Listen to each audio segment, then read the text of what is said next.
And today we're going to talk about, Functions. yes, relations and functions. Right there. Says determine if a function. All right, so the first thing we have to talk about, though, before we actually get into this whole relation and function thing, is that when we put things in a table, right? And we said this side was X and this side was Y. You guys agree with that? And there's some other words we use for X. Okay? One of the words we used for X was input. Right? Well, if we used input for X, what did we use for Y? Output. Very good. Another one we use for X. No. Good try. What else did we use for X? Independent. Very good. Independent.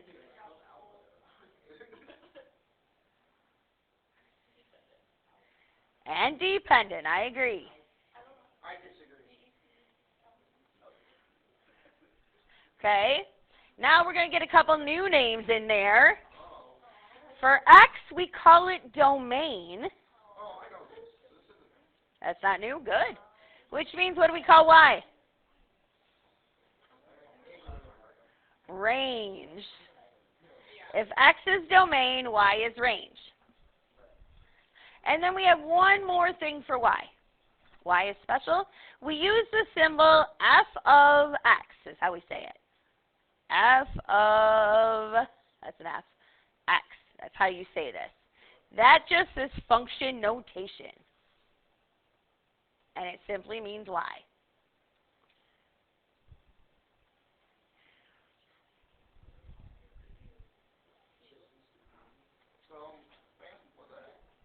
What?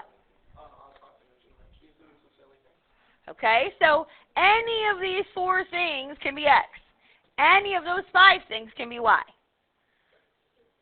Okay, now we're going to start with, what?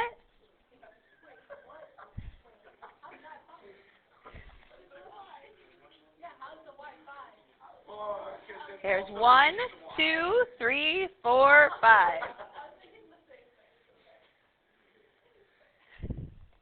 Okay, here is example number 1. This is numbers 8 through 10.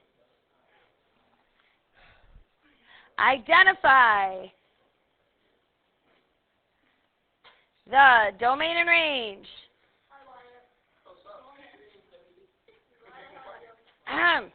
We're doing notes. Thank you.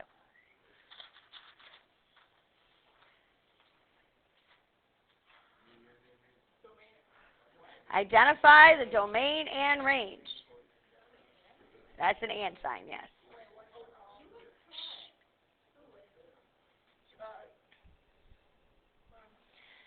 So if I have, let's say the point's 2, 6, 1, 5, 3, 7, and let's go 4, 6. All right. First of all, when we state the domain, we put a D, little colon, and a bracket. The domain is all of the X values, and we need to put them in numerical order. So we're going to look at all of these X values, 2, 1, 3, and 4, and we're going to list them in numerical order. 1, 2, 3, and 4. The range is all the Y values, and if one repeats, you only write it one time. Okay? So our range is going to be 5, 6, and 7, exactly.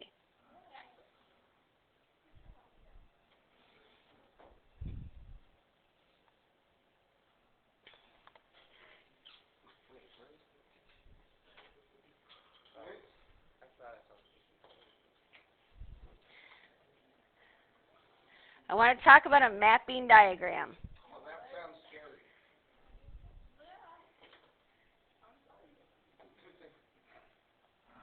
a mapping diagram. We're going to go back a little bit here. List your x and y values in numerical order, just like we do for our domain and range. So x is on this side, y is on this side. So I have for my domain 1, 2, 3, 4, and I have for my range 5, 6, and 7. The mapping part is when we connect our points together. So the point 2, 6 goes together. So I have to draw a line from 2 to 6. The point 1, 5 goes together. So I draw a line from 1, 5. 3, 7, and 4, 6. Just connects them. That's the mapping diagram. It is. It's a connected dots. Exactly. Now, if only one line from each x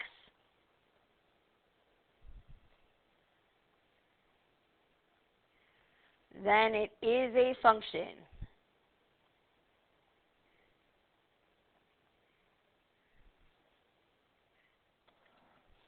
So in this case, you'll notice there's only one line coming from each of the x values. So this is a function. So we say yes, it is a function. Okay? We're going to do another one. So example number 2.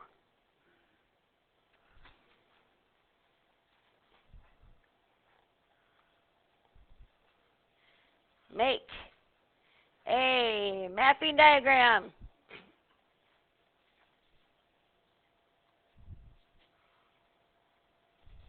to determine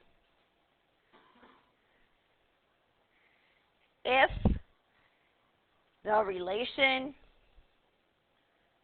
is a function.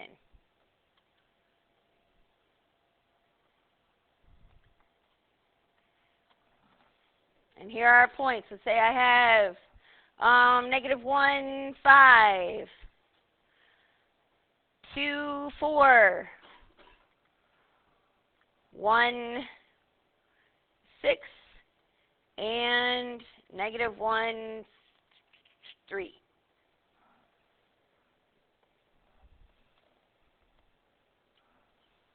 So in our mapping diagram, first of all, we put all of our x values or our domain in numerical order. So it'd be -1, 1, and 2. The y values, we have 5, 4, 6, and 3. So it would be 3, 4, 5, and 6. Our mapping diagram, we connect the dots. -1 goes to 5. 2 goes to 4. 1 goes to 6. And -1 goes to 3. Is there any number in the x values that has 2 lines from it? So that means that this is not a function. So we say no.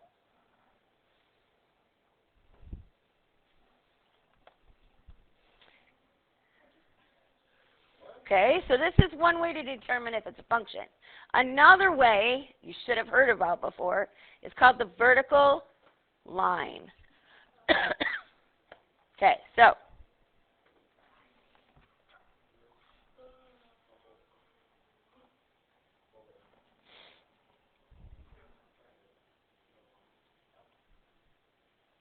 the vertical line test. You use the vertical line test when it's a graph.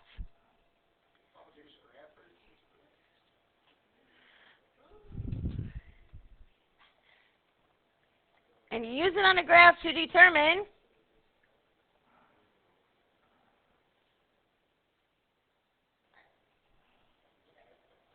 if the function or if the relation is a function.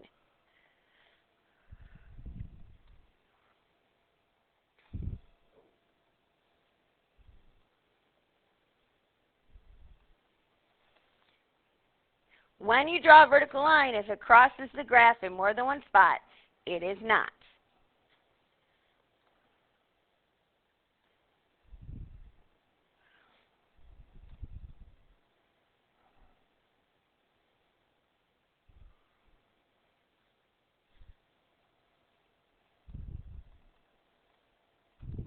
So let me explain what that means.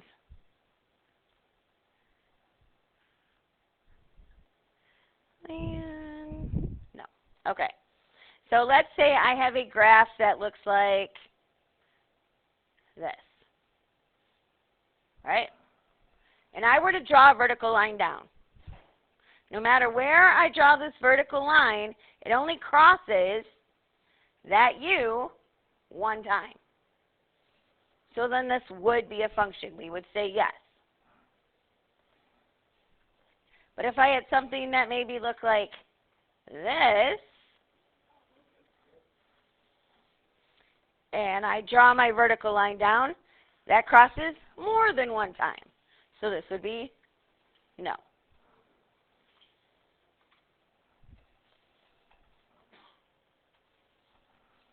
All right, so here is example number 3.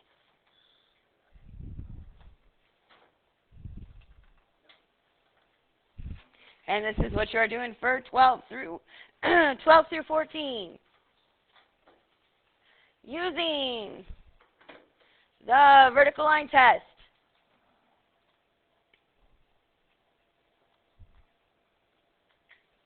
Determine if it is a function.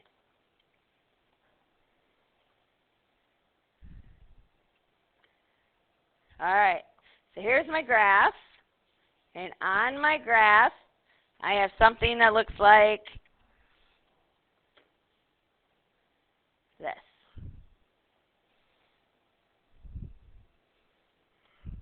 So now I got to draw a vertical line down, or sometimes they call it a pencil test, because you can take your pencil as your vertical line and like trace it across. If I were to draw a line down, does this cross in more than one spot? Crosses once and twice. So this would be no.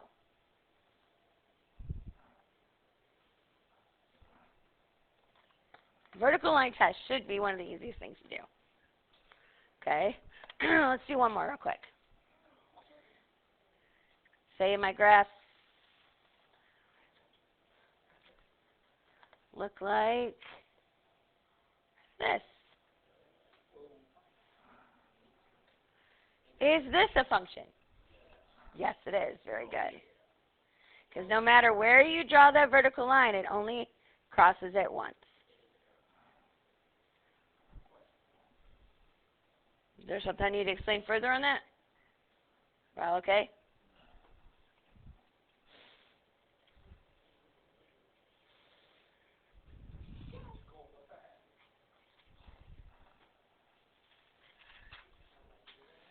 All right. Example number 4.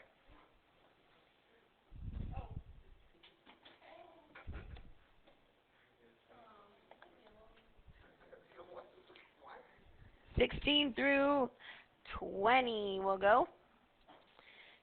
Find the range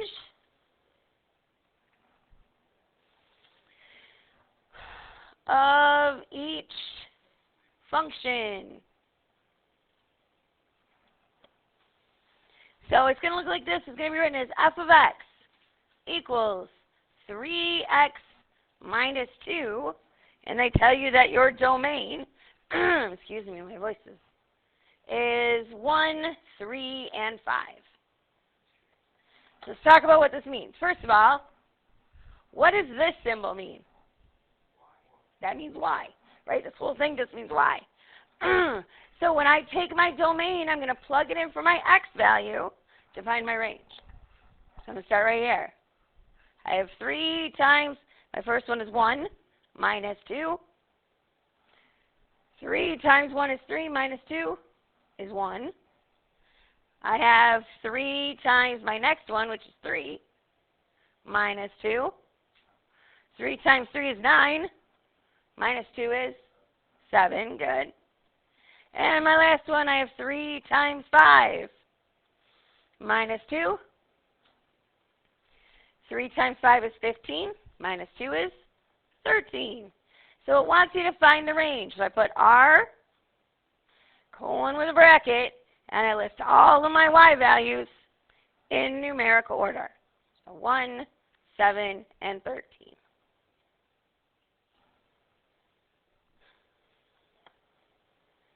Questions there?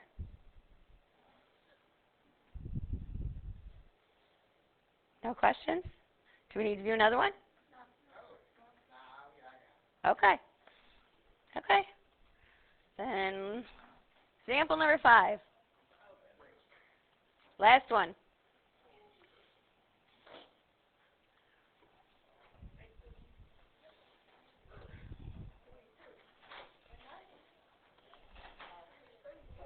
There are 34, but they repeat. You know what I mean?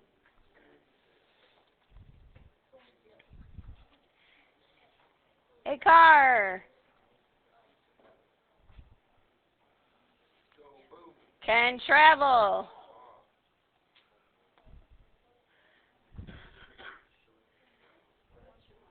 25 miles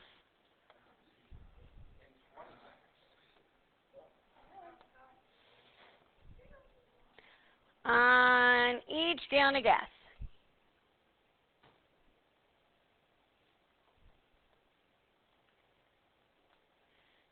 The car can hold, let's say, 20 gallons.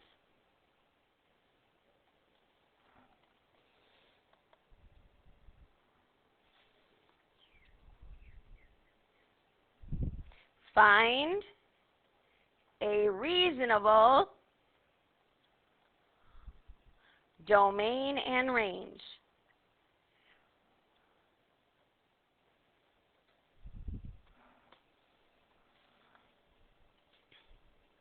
All right, so first of all, we're going to kind of write a function rule here, so we have something to work from. And so the amount of miles the car can travel is times the number of gallons of gas it has, right? So I'm going to say, f of x equals 25 miles per gallon. Do you guys agree with that? Okay. So x represents how far it can travel, right? And y represents the number of gallons. Can I say that the other way around? Which way is it? What depends on what?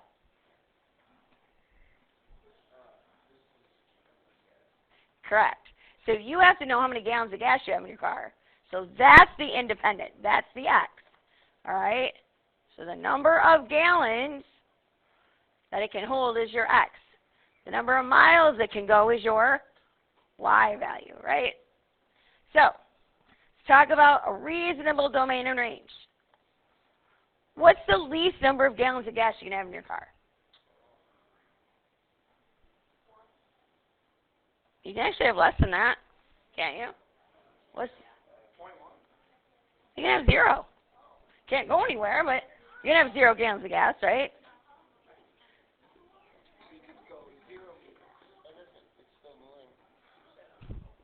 Guys, listen. What's the most gallons of gas I can have in my car? 20, thank you. It only holds 20. So now let's talk about the miles. If I have 0 gallons of gas in my car, how many miles am I going? 0. And again, my range is my y. What's the most miles I can travel if I have all 20 gallons?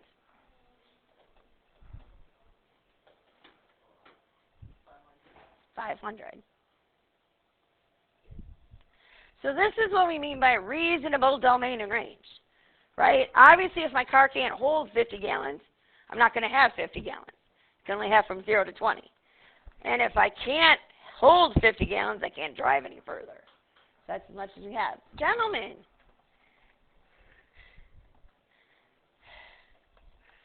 All right, so when it asks for reasonable domain and range, follow this one. This will help you for number 22. Okay? Kind of give you a little hint there. Now, a lot of these are going to repeat through where we're at. Yes, we're going to 34. But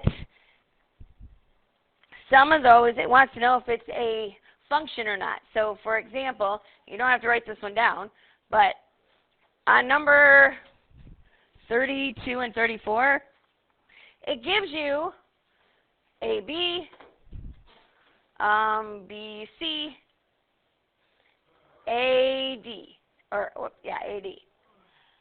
Is it a function? It is not. How do you know? Because there's two A's in the X spot. Okay? So you already know that stuff. So this would be no. Okay? If the X repeats at all, it is not a function. Keep that in mind. All right? So you guys are doing 8 through 34 even. It should not take you very long to do. The Y can repeat as much as it wants. The Y can be the same if it wants to be. It only matters on the X. Okay? Yes. Yes, you may. Yes, you may.